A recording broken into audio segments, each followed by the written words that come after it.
Hoy vamos a descubrir el origen de nuestra perfumería moderna, de dónde nace el mito de la perfumería francesa, que en un principio no era francesa. ¿Por qué utilizamos extractos tan fuertes y concentrados de perfume? ¿Los utilizamos bien o lo estamos haciendo mal? Pues a través de la historia vamos a descubrir cómo nace nuestra perfumería. Hoy es un punto clave, el Renacimiento. Así que quédate, tanto si te gustan los perfumes como si no, es un acontecimiento histórico muy interesante. Que además puedes enlazar con los vídeos sobre la perspectiva y la historia de la perspectiva, porque al final todo es la misma información que se va complementando como si fuese un arbolito. Vamos con el perfume en el Renacimiento.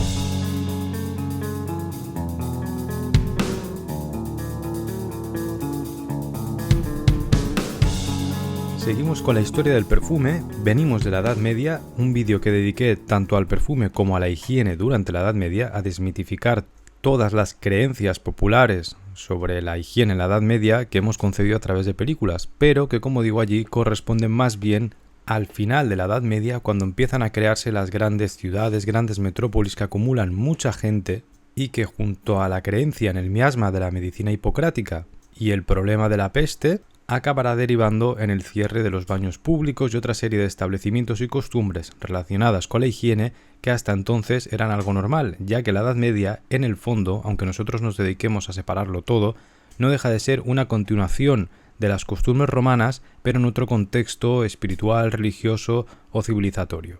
Pero bueno, no es el tema de hoy, aún así es interesante, si no lo has visto, que lo puedas ver para enlazar, pero si no, se puede ver de forma independiente sin ningún problema. Eso sí, es importante tener en cuenta que venimos de ese concepto sobre el miasma y la regulación de los humores, otra serie de creencias de la época que van a condicionar también el tema del olfato. Por resumirlo muy brevemente, el miasma sería como una especie de efluvio que emana de las aguas pútridas de los cuerpos en descomposición o enfermos, de la materia que se considera corrupta y que a través de esa emanación etérea o que puedes adquirir a través del olfato, del aire, se puede contaminar el cuerpo sano o incluso el lugar, el espacio, etc. Este concepto, aquí lo estoy generalizando mucho, también hay que entender que va variando, va mutando, incluso se va adaptando a los tiempos y los contextos científicos, médicos, aunque no podemos aplicar el término exactamente, de la historia, ¿no? Por lo tanto, en el siglo XII, XIII o en el siglo XVII van a haber teorías miasmáticas que derivan de ahí, pero que a lo mejor no son exactamente lo mismo que en la Grecia de Sófocles o de Eurípides, etc. Pero es interesante tener presente este concepto porque condiciona mucho el tema que vamos a tratar hoy, ya que durante la Edad Media, como tratábamos en el vídeo anterior, gran parte de lo que entendemos como perfume o temas relacionados con el olfato no pueden ser iguales que lo que aplicamos hoy en día, ¿no? Con ese concepto puramente estético, sino que en muchas ocasiones el perfume va a sobrevivir a través de la medicina.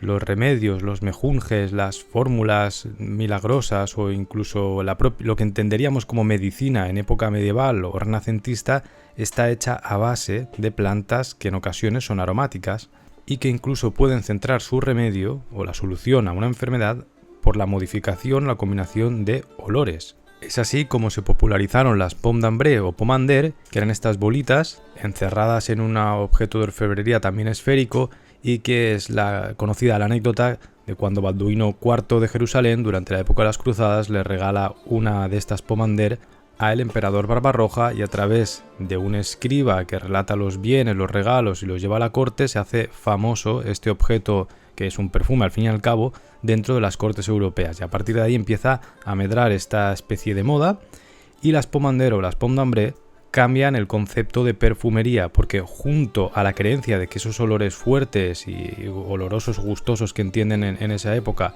van a ahuyentar también los miasmas, van a proteger, ¿no? Se junta la parte estética con la orfebrería, la moda, el contexto de que un rey o una corte lo está utilizando y se pone de moda, por lo tanto también entra ese nivel de clasismo que siempre hemos encontrado en el perfume. Y por supuesto, lo más importante es que resume bastante bien la entrada en Europa o en las cortes europeas de nuevos ingredientes claves para poder llevar la perfumería a otro nivel, como es el caso del ámbar gris, una especie de reflujo de la ballena que se queda flotando en el mar, va acumulando y se va solidificando, se va calcificando hasta que eso llega a un momento a unas playas o se encuentra por ahí y tiene un olor concentrado entre animálico o mar. Ha sido un gran fijador y a día de hoy pues está muy controlado, pero se puede seguir usando. Yo lo he usado en algún perfume y es un fijador excelente. En la actualidad, de hecho, se han creado cientos de moléculas que tratan de imitar el complejo aroma del ámbar gris, pero nunca se llega al aroma total, natural. No se ha podido separar la ambreína tal cual y los otros compuestos para generar esa especie de ámbar gris artificial, sino que se han potenciado moléculas a partir de, por ejemplo, de la salvia. Se logró sintetizar algún tipo de moléculas que se parecen mucho, que huelen o que coinciden con algunas de las que contiene, pero nunca llega a ser exactamente igual. Y de hecho se han exagerado tanto este tipo de moléculas que son la base de la perfumería más moderna, especialmente en el contexto juvenil. Perfumes muy conocidos como Megamare o los típicos perfumes de chavalito o chavalita de discoteca, ¿vale? De estos que se destinan a un público joven, llevan sobredosis de moléculas de este tipo como Amber Extreme, Ambrocenide, Timberol, Lorraine Ballon, etcétera, etcétera. Y además de este ingrediente que creo que es clave y fundamental en la perfumería no solo moderna sino en el tiempo en el cual se introduce, también teníamos la introducción de otros ingredientes, entre muchísimos otros, ¿vale? Pero pongo dos que son clave, que son los almizcles en general, y que se refieren, porque pueden ser de muchos tipos, pero el almizcle en general se refiere a la glándula del ciervo almizclero, que es un ciervito muy mono con dos colmillitos, que una de las glándulas que tiene en el ojete básicamente segregan un olor animálico fuerte, como cuando, no sé si tenéis perro o algo, pues es un poco similar, es cuando el perro se asusta o le huele el culete y no es... Seguro que lo tenéis ubicado, es un olor puramente animálico, pero esas glándulas, a medida que se iban lavando, se van tratando, se van utilizando en un contexto de perfumería, se puede llegar a adquirir olores que nos van a recordar al clásico olor de la ropa limpia. De hecho, los detergentes en la actualidad y muchos perfumes y jabones tratan de imitar ese aspecto de la glándula de... Pues, hay muchísimos animales, hay muchísimos tipos de almizcles, incluso vegetales como la ambreta, pero en general las moléculas que se utilizan de base a día de hoy, el Isosuper, Galaxolide, Tonalide, Habanolide, Etilengbrasilate, etcétera, etcétera, etcétera, tienen esa función o ese objetivo, el imitar el almizcle totalmente lavado, ya puesto en un contexto actual, pues sintetizado al máximo y que tenga un olor de ropa limpia, porque hubo un periodo de la historia en la cual la ropa se había lavado con esto. Pero en general, por eso es el tema del vídeo, me voy por las ramas, la intención de utilizar el almizcle vuelve a ser la misma. Es un excelente fijador que cuando se diluye con otras esencias o se pone en pequeñas cantidades, desaparece esa esencia animálica y se compenetra muy bien con el perfume. La civeta, el castorium, el almizcle en general, estos olores tan animales, es difícil identificarlos a día de hoy porque ya no se utilizan tanto en la perfumería más contemporánea, sí en la parte más nicho que llamamos o más perfumería de autor, porque se recupera un poco esa noción de perfume vintage, ¿no? De los años 30, 40, 50, 20, donde este tipo de bases de almizcles animálicos se utilizaron una barbaridad. Y remito a estos perfumes porque es la única forma que vais a tener de poder ir y oler algo similar a lo que podíamos entender como un perfume medieval, entre comillas, ¿vale? Pero es que ahora si vas a una perfumería de tu barrio, en tu pueblo o en la ciudad es complicado, ¿no? Pero coges un perfume tipo los Shalimar, todos estos de la época y tienen esa base que notas fuerte, animálica, humana casi, ¿no? De una base, eso, fuerte. Y eso hace que el perfume sea estable, que dure muchísimo tiempo y en general todo esto lo introducen los árabes a través de la época de las cruzadas, en las cortes europeas y bueno, este es el contexto que tenemos de la perfumería hasta que llega el Renacimiento. Y donde viene la clave del perfume en el Renacimiento va a ser el descubrimiento o la conquista por parte de los reinos europeos del continente americano. Y aquí debo hacer un punto, un pequeño paréntesis, y es que cuando hablamos de perfumería en el Renacimiento nos referimos a la perfumería que entendemos dentro de ese concepto eurocéntrico, ¿no? La perfumería que luego será francesa, que es lo que vamos a descubrir hoy, de dónde viene ese mito de la perfumería francesa. En otro vídeo, tal y como hice con la parte más oriental o de los países árabes, que le hice un vídeo aparte sobre estos mismos periodos, se lo dedicaré a la historia del perfume en época precolombina o lo poco que se puede saber de este periodo en ese contexto, porque ahí también existe evidentemente el tema del olfato a través de los inciensos y de otra serie de rituales como aquí, pero como es otro contexto muy distinto, no lo puedo mezclar todo. Sino que me toca pues eso, coger y extraer lo que vino de allí durante la conquista y traerlo al contexto europeo, que es donde se desarrolla la perfumería que al final hemos acabado conociendo todos a través de eso, de la dinámica de imperios, etc. Aquí, de hecho, cuando sucede la conquista, se traen nuevos ingredientes que sumados a los que ya se han traído unos siglos antes, como hemos visto en la Edad Media desde Oriente, ya tenemos la base totalmente sólida para entender la perfumería en ese contexto más moderno, ¿no? Ya de hecho hay una base de ingredientes que va a permitir llevar la perfumería a otros niveles. Por cierto, pido disculpas ahora mismo si estáis oyendo un ruidito, es el ventilador, pues que si no me muero, vamos. Total, que traemos vainillas, traemos bálsamos de todo tipo, el bálsamo del Perú, un ingrediente muy conocido, un ingrediente natural que de hecho se sigue utilizando como medicina y que, pues sorprendentemente, digo en tono irónico, IFRA o los reguladores de ingredientes que utilizan en perfumería pues tienen también capadísimo. Esto quizá hay mucha gente que lo sabe, quizá hay otra que no, pero hay organismos, tanto europeos como internacionales, a través de asociaciones que están básicamente dirigidas por las grandes empresas químicas, que tratan de regular el tema de ingredientes en los cosméticos para evitar alergias o posibles cancerígenos.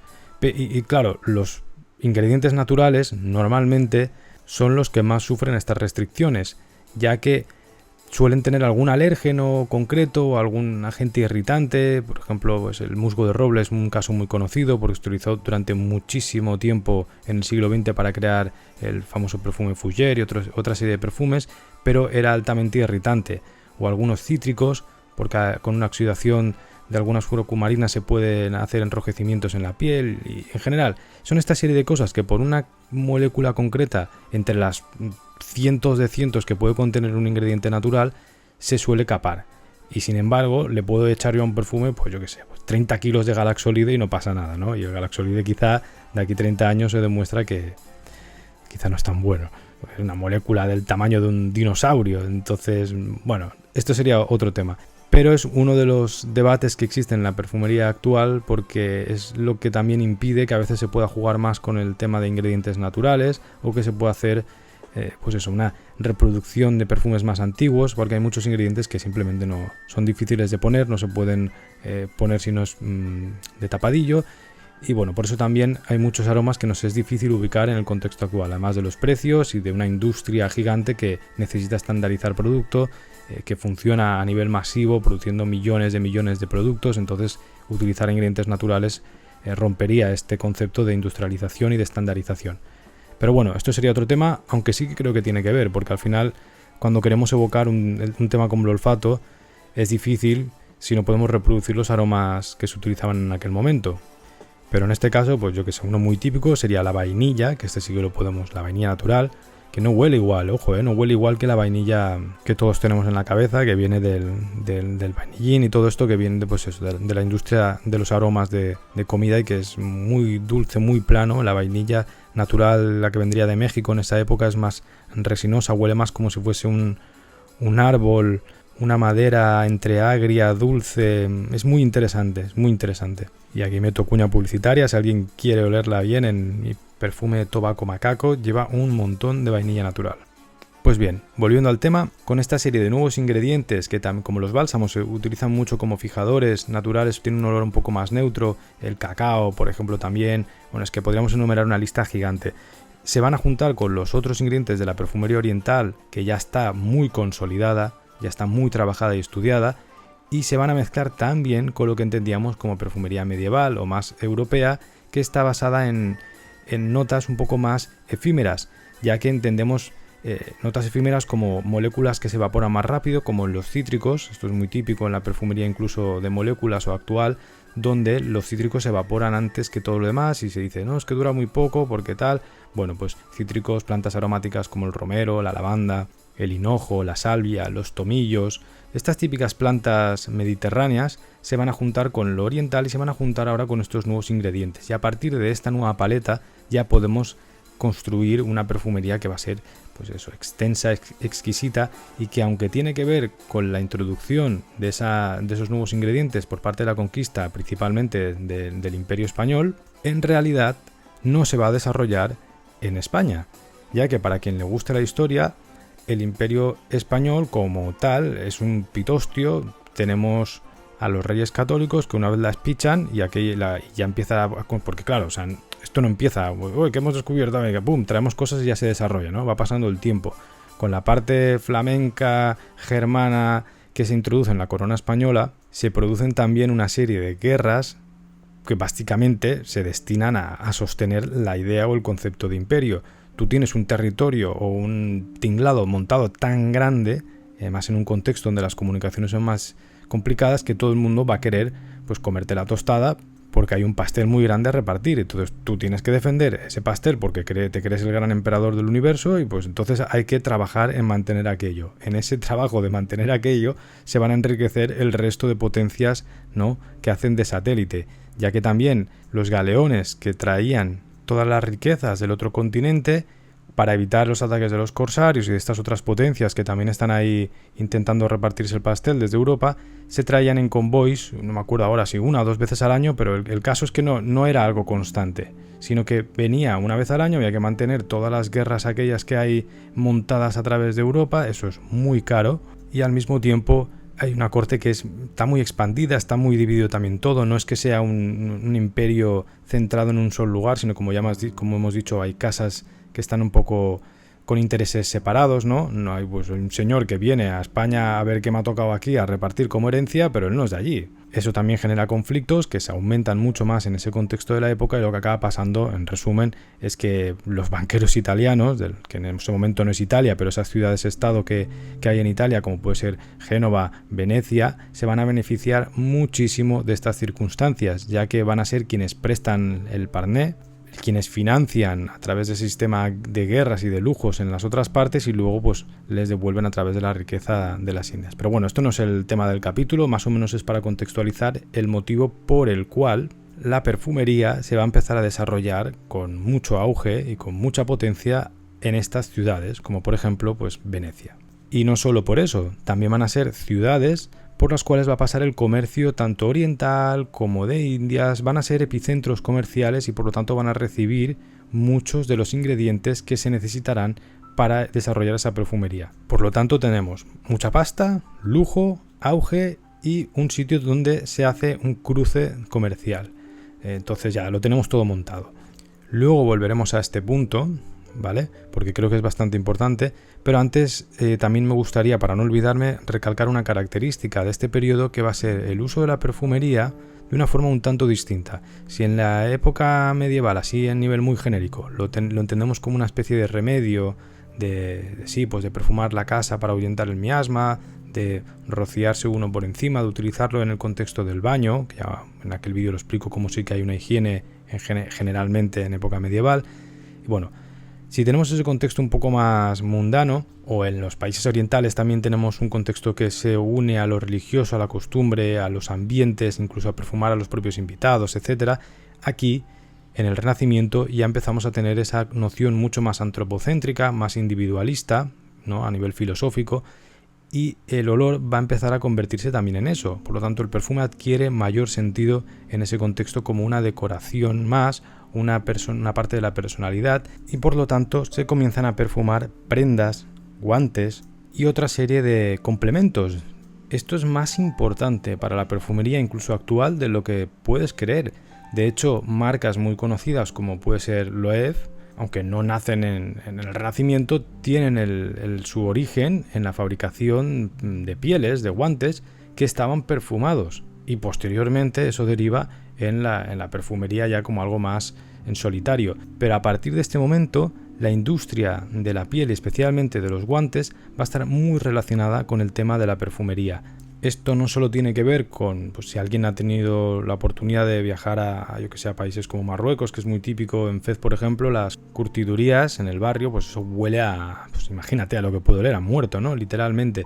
Entonces, el mitigar esos olores fuertes con perfumes también se van a compaginar con las creencias que hemos dicho sobre el miasma, y también en un contexto, que esto es la clave de la desmitificación de la higiene en la Edad Media, que es que en el contexto de las nuevas ciudades durante el Renacimiento, que empiezan a crecer, se empiezan a expandir de forma muy muy voraz, los olores son más fuertes, la higiene sí que empieza a rebajarse, y las señoritas y los señoritos de alta alcurnia, cuando van paseando por ahí, no quieren oler mal, no quieren oler la mierda del exterior, y los guantes, si te los pones en la nariz, te ayudan a mitigar esta sensación también, los guantes, pañuelos y otra serie de ropas. Y como siempre, esto en cada vídeo de Historia del Perfume lo recalco, la perfumería como tal, ¿no? Y de hecho la palabra perfume creo que se empieza a utilizar en este contexto italiano del siglo XVI, está asociado al lujo. Luego, como hemos visto en la Edad Media, pues esta serie de remedios aromáticos, de que alguien coja una planta, unas rosas y se haga unos perfumes, o en un contexto más ritual, pero el perfume como tal, como ya empieza en el Renacimiento a establecerse, es caro, es muy caro, y especialmente cuando las grandes cortes, la gente con mucha pasta, empieza a entender que esos productos olfativos tan ricos traídos desde Oriente son un lujo. Y aunque hemos hablado de la importancia del descubrimiento de América y de cómo se introducen nuevas materias primas, en este contexto más, si nos centramos más puramente en el Renacimiento, hay que entender que eso es una introducción que paulatinamente añadirá nuevos ingredientes a la paleta, pero lo que está de moda entre las altas clases es el perfume de tipo oriental. Estas ciudades, como hemos dicho, Venecia, Florencia, tienen un vínculo muy estrecho con el comercio oriental y esas materias primas e ingredientes van a hacerse algo normal. De hecho, en el Decamerón de Boccaccio, aunque no pertenece exactamente al periodo, pues tenemos un buen ejemplo.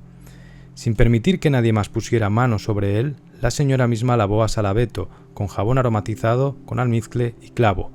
Luego se hizo lavar allá misma por los esclavos. Una vez hecho, estos trajeron 2 sábanas finas y muy blancas, también aromatizadas con rosas, y que parecían rosas.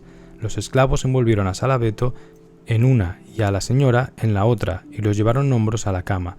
Luego tomaron de la cesta jarras de plata de gran belleza, algunas llenas con agua de rosas, algunas con agua de naranjas, algunas con aguas de jazmín y algunas con agua de limón, que rociaron sobre ellos. Y también de ese mismo contexto, más o menos, es que ahora no me recuerdo si esto lo cité en el documental de la Edad Media, pero bueno, por si acaso, la famosa agua de Hungría, que es considerado, dentro del contexto europeo, el primer perfume en el cual se utiliza alcohol. En este caso, el alcohol obtenido a base de aguardientes muy fuertes, ¿no? En el cual se mezclaban también otras esencias aromáticas, como por ejemplo el romero, y que en definitiva era una especie de remedio. No olvidemos que es esa costumbre que viene del contexto más medieval, y era una especie de tónico que se utilizaba de forma tópica para rejuvenecer o para embellecer o para realzar la salud, y un poco empieza esta concepción del perfume también como un complemento que te hace sentir más joven, y otra serie de asociaciones, yo creo que sí que lo comenté, que van a ser modernas. Esto lo comento porque el agua de la reina de Hungría se hace bastante famosa, luego pues se va distorsionando, pero a partir de ese siglo XIV va a ir derivando o va a ir caminando por Europa y fusionándose con otras cortes, y en general, yo que sé, por ejemplo en la corte española va a ser un tónico, un perfume muy conocido, muy popular durante el siglo XVI, XVII, XVIII. Pero bueno, la clave de todo el meollo, que es lo que estamos esperando, el punto álgido del vídeo, es cuando Catalina de Medici, en pleno siglo XVI, en 1533, la mandan a casar con Enrique II de Francia. Y Catalina, que en esa época no sé si tendría unos 15, 14 años, se empieza a llevar todo su gusto refinado italiano de su contexto a Francia. ¿Y quién se llevará con esa corte y con esos...? Porque ya, no olvidemos, es Medici, es su padre, es Lorenzo II, que es al mismísimo al cual Maquiavelo le dedica al príncipe. El tío de este es el papa, el otro es... Bueno, en general hay una costumbre de mecenazgo artístico que ella va a traer a Francia. En Francia ese concepto o esa especie de entendimiento de que la cultura, las artes están asociadas a lo real y hay que patrocinarlo y todo eso no es exactamente igual. Entonces ella va a ser la que se va a traer perfumistas entre toda esta corte de pintores que, bueno, luego no consolidaron bien. Bueno, que sé, pues Clouet es el más famoso quizá, François Clouet. Es que el resto de pintores que se trajo al final los puso a pintar escenas muy cortesanas, muy burguesas. Estaba ya un poco desconectado del auge del Renacimiento, de ese primer Renacimiento excelso, ¿no? Porque de hecho creo que el padre sí que tiene un retrato de Rafael Sancho. Pero bueno, esto lo dejo como anécdota porque nos gusta el arte en este canal. Y lo interesante aquí es que ella traslada el concepto y mucho, porque es la primera en montar grandes saraos, en traer pues actores, bailarines, monta muchos eventos culturales en la corte, y entre todos estos eventos culturales le da muchísima importancia a esa tradición que se está empezando a forjar en las ciudades italianas alrededor del perfume. Y de hecho, como ya hemos dicho, que la relación entre la industria peletera, las curtidurías y el perfume en esa época ya empieza a ser pues prácticamente lo mismo, en Grasse, la famosa capital del perfume francesa mundial hasta el siglo XX, había precisamente mucha industria de la época peletera. Y ahí es donde, junto con la cantidad de plantas aromáticas, de campos de plantas que tenían alrededor, se va a originar esa tradición.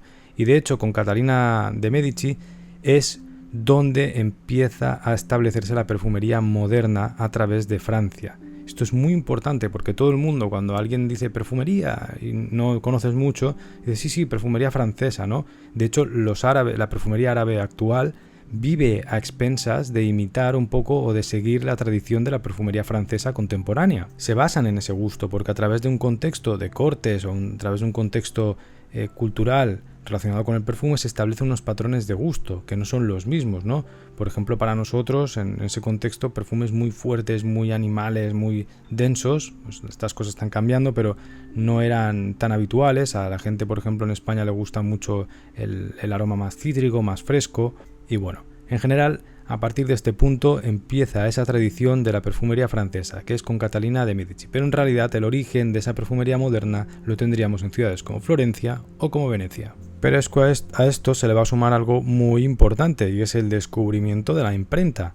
A través de la imprenta se van a poder reproducir los tratados, las fórmulas y se van a extender entre Francia e Italia de una forma que van a consolidar ya la perfumería como un saber, como un conocimiento que curiosamente va a permanecer hermético hasta el día de hoy, pero hasta ese momento está un poco más desperdigado y aquí ya se consolida la perfumería como una especie de arte. Esto también se va a juntar con la ciencia del momento, porque claro, de nuevo, nosotros clasificamos las cosas de una manera muy, muy racional y muy marcada, ¿no?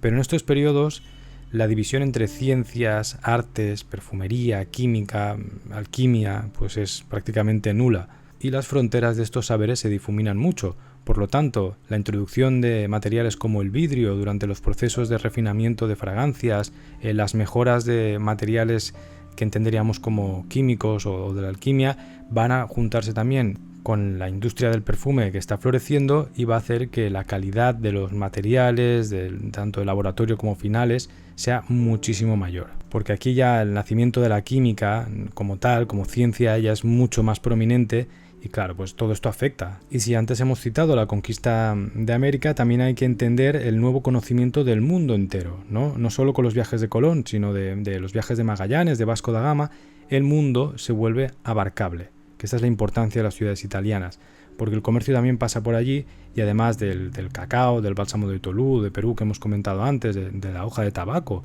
o del jengibre, por ejemplo, también, vamos a introducir ingredientes que vienen de otras partes del mundo porque ahora ya podemos recorrer el mundo entero de una forma sólida. Y aquí entrarán el benjuí de Sumatra, por ejemplo. Yo utilizo una barbaridad, es un ingrediente que me encanta. Las pimientas, todos los tipos de pimientas para los perfumes, el clavo, la canela y por supuesto una cantidad de flores exóticas que hasta ese momento no se conocían. Y aquí sí que ya, estaríamos llegando un poco al final del vídeo. Aquí sí que ya hay que cerrar la desmitificación de la higiene medieval y a partir del Renacimiento y a posteriormente en el siglo XVII y XVIII va a ser exagerado. La higiene es un desastre en esa parte europea. Pero esto me lo guardo porque lo vamos a tratar en El perfume o el miasma, el libro de Alain Corbin, mítico, de los mejores libros de historia sobre el olfato que existen y que se han escrito. Pero aquí podemos empezar a apuntar que, como vemos, esa utilización del perfume en prendas también se hace para disimular los malos olores y se buscan olores fuertes precisamente porque aquí ya empieza a temerse el agua y esta serie de mitos que se asocian a la Edad Media pero que tienen que ver con épocas muy posteriores, ¿no? Y en esa Francia en la cual precisamente se pone de moda en las grandes ciudades francesas que vienen todos los perfumistas de Italia porque Catalina II cuando traía como René el Florentino creo que es, establece también una forma nueva de negocio a través del perfume y se pone de moda. No olvidemos que el perfume y la moda y las grandes clases, las altas aristocracias siempre están relacionadas. Y también están relacionadas con otra cosa, que esto lo comento mucho mejor en el vídeo sobre historia del perfume en Roma, pero no hay que perderlo de vista. El tema de la creación de perfumes siempre ha estado relacionada con la creación de venenos. Y por eso los perfumistas en época romana estaban muy mal vistos. Porque la gente que iba a comprar un perfume a la tienda de, por ejemplo, René el Florentino, pues quizá no solo iba a comprar un perfume. Porque además, esto ya sería más complejo y detallado, pero el perfume empieza a utilizarse en muchas facetas de la vida diaria. No solo se usa en el cuerpo, en la ropa, sino que también se empieza a aplicar en las bebidas, en el vino, incluso en el tabaco, que no es algo raro. De hecho, a día de hoy, si alguien fuma tabacos de estos de liar o de pipa, se aromatizan muchas veces con vainillas y con sustancias que le dan un aroma diferente. Entonces, claro, no es raro entender esta relación entre venenos, perfumes, porque además parten todos del mismo uso de las plantas, ¿no? Destilaciones, la parte química. Entonces, bueno, esto lo podemos dejar por aquí, pero es una anécdota muy interesante. Y bueno, lo dejamos aquí porque me empiezo a meter ya en la siguiente etapa, que a partir de esto es una historia del perfume muy resumida, muy genérica, pero a la que nos metamos en la parte más del siglo XVII, XVIII, XIX en Francia hay muchísimo, principalmente por el libro que publicó Alain Corbin, que me parece una pasada, un espectáculo, y de ahí le podemos sacar muchísima sustancia, ¿no? Con el vídeo de hoy nos quedamos con eso, con la introducción de la cantidad de ingredientes que todavía a día de hoy utilizamos en la perfumería actual, aunque sea reproduciéndolo de forma química con moléculas, imitamos los mismos ingredientes prácticamente. Después también con la desmitificación de ese origen de la perfumería en Francia, que no es así, sería en esa Italia. Hablo de la perfumería moderna europea, ¿eh? Y luego también con esa introducción del perfume como una capa a través de protección por la teoría del miasmática, también como un disimulo del mal olor, porque aquí sí que empiezan a introducirse creencias al respecto que tienen que ver con la introducción también de la peste, los problemas que trae, el cómo se intenta curar. Todas estas relaciones hay que hacerlas para poder entender esa perfumería. Y luego con el tiempo también, todo esto está muy resumido, y igual que pasa a día de hoy, pues si en 20-30 años un perfume de los años 80, por ejemplo, el otro día en unas fórmulas de mi padre que encontré, estaba el Amiris o Aramis, ¿no? ¿Cómo se llama? Sí, un perfume animálico total, que parece sacado de los años 20, pero que estaba destinado al macho de los 80, pues es curioso, ¿no? Porque la fórmula en realidad es prácticamente una reproducción de perfumes femeninos de los años 20-30, ¿vale? Y se reutilizó con otro contexto comercial en los años 70-80 para el macho ibérico, el macho peludo, ¿no? Que oliese a macho. Y es muy curioso porque en el fondo, una vez, a ver, para la gente tú ves aquello y no hay nada, ¿no? Pero cuando tú desgranas la fórmula por ingredientes te das cuenta que es prácticamente una copia exacta de perfumes de los años 30-20 destinados a mujer, y que con el cambio cultural o con la publicidad o con otro contexto, pues de repente se le da la vuelta, ¿no? De una forma pues muy graciosa, un giro muy interesante que tiene que ver pues eso, con la sociedad de consumo, el individualismo y la segregación por roles a partir del uso de cosméticos. Igual que yo que sé, pues otro perfume de esa época o un poco posterior, pero el Kouros no sé si es de Yves Saint Laurent, que también es de este tipo de perfumes. Pues bueno, a quien le guste el tema que lo sepa. Por eso es tan interesante como la perfumería de autor actual ya intenta eliminar totalmente estos roles de género en el olfato, que es totalmente absurdo y ridículo. Así que la gente que todavía siga creyendo en eso, que sepáis que oléis a mujer de los años 30. Que por cierto es un olor que a mí me flipa y que espero que se reintroduzca. Ya hay autoras como Francesca Bianchi que tratan de reintroducir estas fórmulas en la perfumería más actual, ¿no? Revisitando estos conceptos, y bueno, es muy interesante. Pero sí, todo esto lo decía para dar a entender que quizá en el siglo XV-XVI está de moda una cosa en las cortes, un tipo de olor, se utiliza mucho almizcle o mucho ámbar gris, y de repente luego, 50 años después o en otra corte, eso es considerado malo, negativo o pasado de moda.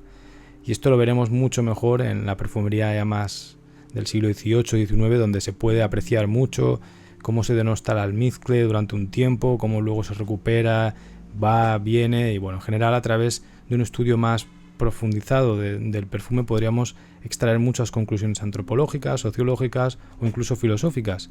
Así que espero que te haya gustado este vídeo, que te esté gustando esta serie, que empieza desde que hay recuerdos de la historia, desde que hay documentos o incluso de antes, ¿vale? Porque mi idea también es, me olvidé de hacer el primero, que tendría que haber sido el de los fenicios, porque no hay documentación, pero prácticamente el 50 al 70% de restos fenicios tienen que ver con perfumería.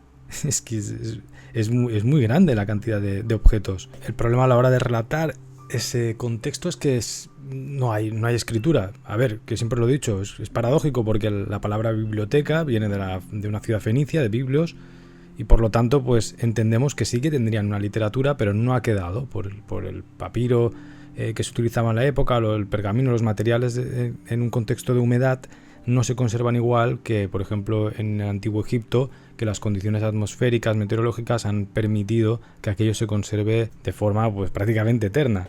Y claro, entonces es difícil generar una historia, pero sí se puede hacer un trazado de la perfumería a través de lo que ha quedado, de los restos arqueológicos, etc. Creo que es interesante. Cerramos el vídeo aquí. A quien le interesen mis propios perfumes o investigación sobre el olfato, que es el motivo por el cual hago esta serie de vídeos. A nivel artístico llevo un tiempo investigando todo el tema del olfato y he acabado haciendo una serie de perfumes, unas esculturas olfativas, y quien quiera oler o probar, pues en la página web tenéis disponibles, se van agotando cada semana, pero voy intentando reponer a medida que puedo algunas muestras, los perfumes, alguna explicación, y si no en mis redes sociales, en Alejandro Acosta, dejo siempre los links aquí abajo, podéis encontrar mi trabajo y los libros que pues voy recomendando. Cualquier duda, pues a través de estas redes siempre es más fácil conectar. Recuerda que esto también, aquí también está el link, está en formato podcast, por si no quieres tener el YouTube abierto en el futuro, que lo sepas, y encontrarás todos los vídeos de historia de la perfumería también. Al final de cada vídeo, que no tiene que ver con esto, trato de asociar un perfume a un artista o a un contexto que hemos tratado en el vídeo concreto, y hoy es muy difícil. Entonces, porque claro, se me ocurren un montón, una barbaridad. De modo que lo que he pensado es que tú pongas tu perfume favorito para este vídeo. ¿Qué perfume te recuerda a ti a un aroma antiguo, del Renacimiento o de la Edad Media? A ver qué sale, ¿no? De perfumería pues que podamos oler o que se pueda conseguir. A ver si adivinas cuál he puesto yo. Uy, que me iba a despedir y me he olvidado de contestar una de las primeras preguntas del vídeo, que es ¿por qué utilizamos extractos tan potentes en la perfumería? Y es por este motivo, porque cuando vas a perfumar una prenda y eso tiene que perdurar, no es lo mismo crear un perfume para una prenda de ropa que tú vas a ir olfateando que crearlo para tu piel. No tiene nada que ver. De hecho, los extractos potentes de perfume deberían ser usados siempre sobre ropa, nunca sobre piel. Y en este vídeo de hoy hemos descubierto el motivo por el cual sucede esto. Si un perfume está diseñado para que esté en una piel, en una ropa, en algo que, o sea, en una piel de ropa me refiero, y como un guante, y luego tú lo vas a oler, no es lo mismo que diseñar un perfume para que esté en tu piel humana. Porque en la actualidad toda esta gente que anda loca por las reseñas de YouTube buscando duración máxima, no sé qué, que por cierto, o sea, es muy fácil, como antiguamente, metes sobredosis de moléculas de almizcles como una civeta, un castorio o algo animálico, o metes sobredosis de una de estas moléculas que intentan imitar el ámbar gris, como el ambrocenide, el timberol, el amber extreme, y ya está, o sea, dura, pero claro, anulan la evolución del perfume porque directamente lo aplanan a cambio de obtener 12, 15, 20, 87 horas de duración. Y por otra parte, que es el tema de la pregunta del principio, te anulan el olfato. Moléculas como el javanol, el amber extreme, todo esto, a los 15 minutos van a colapsar tus receptores olfativos. Entonces olvídate de olerte a ti mismo tu perfume mañana o ese mismo día si te lo metes debajo del cuello, en la piel, o te metes 57 sprays. Eso está diseñado para que lo pongas o en la ropa y que no se te vaya nunca, pero que lo puedas disfrutar de esa forma como está diseñado, que te lo pongas detrás o un poquito en una mano para que lo huelas y lo disfrutes, pero no os pongáis perfume debajo del cuello, sobre todo si son extractos. Otra cosa es un agua de colonia, estas cosas que sí que están pensadas ya para que se esparzan sobre la piel, ¿no? El tónico del agua de Hungría es una base alcohólica, un tónico muy diluido que tú te aplicabas sobre la piel. No es lo mismo que un perfume hecho para un guante. Muy bien, pues esto era que lo he puesto a posteriori porque me había olvidado, menos mal que me he acordado al final. Gracias, ha llegado hasta aquí y nos vemos en el siguiente vídeo.